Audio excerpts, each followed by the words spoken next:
Эти ногти пришли ко мне в качестве модели для того, чтобы я выполнила на них коррекцию. Здесь мы уберем длину, немного кое-что донарастим и покажу один интересный лайфхак о том, как же сработать с ногтями быстрее, если времени в обрез.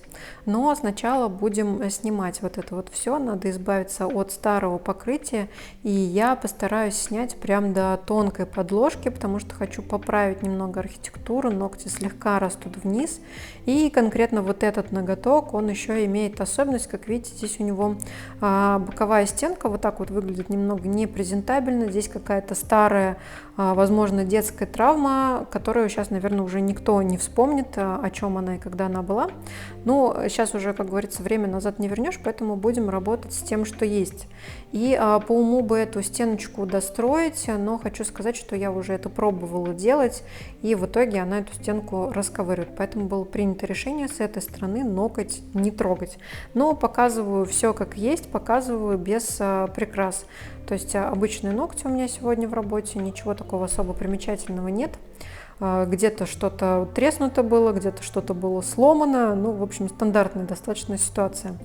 Отодвинем кутикулу и нанесем маникюрный тальк. Я, кстати, люблю его использовать, потому что он классно работает в плане того, что фреза после этого не забивается, и вам не нужно постоянно ее втыкать в бафик там, или щеточку очищать. И кроме того, после талька хорошо видно ту зону кутикулы, которую нужно будет срезать. То есть сухенькую кожу можно легко обнаружить. А это значит, что вам будет немного легче работать. В общем, дальше мы переходим к срезу. Кстати говоря, модель ножниц у меня с изогнутым кончиком. И я эту модель вообще не сразу поняла, но потом, знаете, как только поняла, в общем, по синусам она прям идеально заходит. И вообще, кому нужны ссылки на материалы или инструменты, которые я использую, вы просто пишите в комментариях. Я постараюсь там, может быть, какие-то артикулы на ВБ или еще что-то добавить. В общем, спрашивайте, кому нужно. Мы тут закончили маникюр, все зашлифовали, и сейчас приходит очередь донарастить тот ноготь, который у нас получился немножко там, по-моему, отслойка была, он, в общем, сломался, и от него осталось вот это вот. И форму будем ставить не по правилам постановки форм, а просто в продолжении той ногтевой пластины, которая есть. Такой способ установки нижней формы я использую в тех случаях, когда мы не делаем наращивание с нуля, а когда нам нужно просто немножечко достроить недостающую часть. Дальше я буду использовать гель, твердый материал, который предназначен для моделирования, также для укрепления ногтей.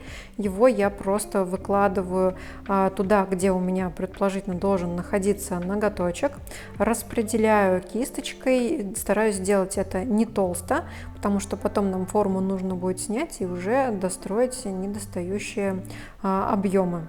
Я для этого использую, кстати говоря, синтетическую кисточку. И лайфхак: можно присушивать вот так фонариком, потому что если, например, мы отправляем клиента в лампу, он по дороге может задеть, форма съедет, и все получится не очень красиво. Вот. Дальше я достроила небольшой капелькой того же самого геля свободный край, потому что ноготь имеет тенденцию на подклевывание, и после этого уже опилила подложку, и дальше можно выравнивать стандартные техники. Теперь наш первый ноготочек, на котором я все показывала, у нас тут праймер, база, все просушили, и дальше снова тот же самый гель. У меня молочный гель, который будет стоять прям в очень-очень тонком слое. И это, безусловно, его преимущество. И, кстати говоря, оно достигается за счет того, что гель-то твердый, но что-то есть такое в его составе, что повышает его упругость и эластичность. То есть он такой с элементами пружинистости. И при втыкании куда-либо, ну, клиентам я имею в виду ногти, он просто у вас элементарно самортизирует. А если гель будет слишком твердый, то он воткнется и просто треснет. И именно поэтому раньше твердые гели выкладывали в более объемный слой. Но сейчас технологии идут вперед, и появляются продукты, прям таки сказать, передовые. Вот, кстати, один из этих продуктов и лайфхак, который я вам обещала. Сейчас я показывала в кадре топы цветные, без липкого слоя, с возможностью до выравнивания, то есть достраивания немного архитектуры. Очень интересный продукт, прям мое внимание к нему уже достаточно давно приковано, и в салоне у меня такие топы используются.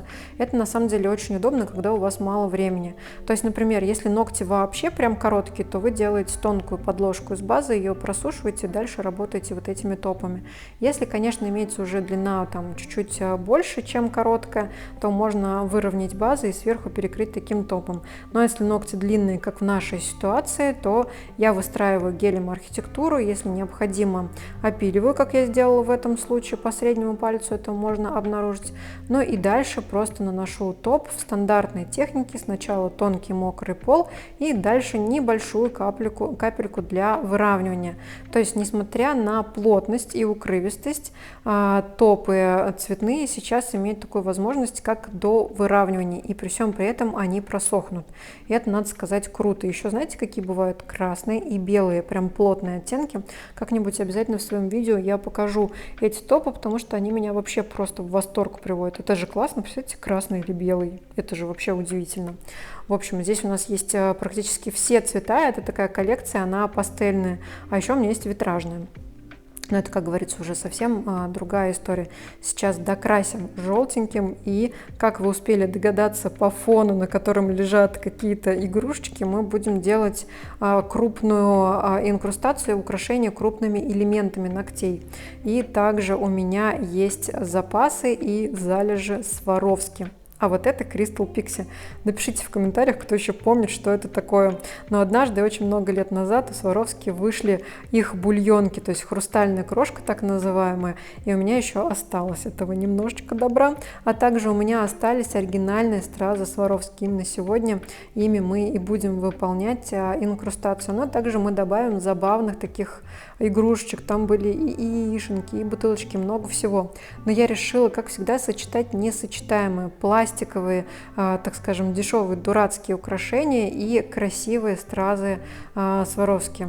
Я, кстати, недавно на эти ногти уже делала коррекцию, и стразы продержались.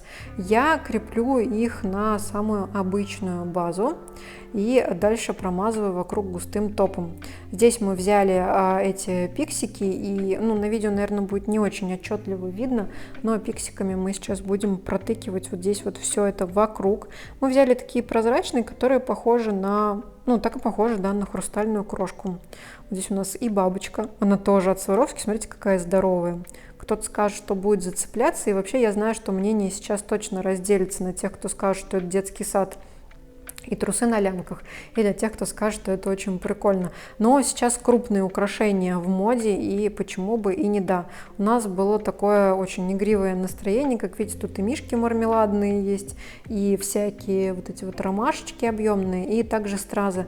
А у меня еще в залежах, видите, есть лимитированные стразы, неоновые, вот эти ограниченные выпуски, потому что я как ненормально их скупала, и у меня реально сейчас просто, у меня сейф есть с этими стразами, если что, только никому не говорите. Вот. А пластиковые украшения мы просто заказали на Валберес салон, потому что у нас очень часто их делают, много спрашивают, клиентам прямо нравится. Но пластик я перекрываю сверху топом, потому что так он будет меньше цепляться, если там есть какие-то такие неприятные острые элементы. В общем, на мой взгляд, так носибельнее. И вот такие ногти у нас получились. По мне классно, живенько и весело, но вы пишите свое мнение в комментариях, и даже если оно будет негативным, я переживу, это тоже мнение, почему бы и не да. Но лично нам все очень сильно понравилось, ногти проносились, по-моему, 1,5 месяца, я их недавно переделала. В общем, у нас было все ок. Жду комментариев.